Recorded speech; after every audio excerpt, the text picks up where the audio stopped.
Good day po sa lahat, si Fiscal EJ po ito. Now here's another question na madalas itanong. Pwede bang kasuhan ang mga senator judges kung bumoto sila na i-dismiss ang impeachment complaint without trial? Ang sagot, generally hindi. Under the Constitution, may tinatawag tayong speech or debate clause.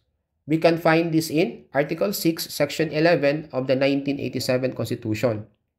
Sabi dito, no member shall be questioned nor held liable in any other place for any speech or debate in the Congress or in any committee thereof. Ibig sabihin, protected ang mga senador sa lahat ng acts done nila in the performance of their legislative functions. At kasama na dyan ang pagboto nila sa impeachment even if they are acting as senator judges. Kaya kung ang basehan lang ay yung boto nila to dismiss the case, hindi sila pwedeng kasuhan o papanagutin. Bukod pa dyan, malinaw din sa Article 11, Section 3, Subsection 6 na the Senate shall have the sole power to try and decide all cases of impeachment.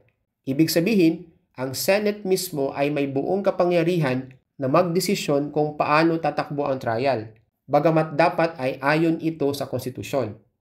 Ngayon, may exception lang kung may ibang krimen na nakomit beyond just the vote. Halimbawa, kung may senator na tumanggap ng suhol kapalit ng boto, pwede siyang kasuhan ng bribery.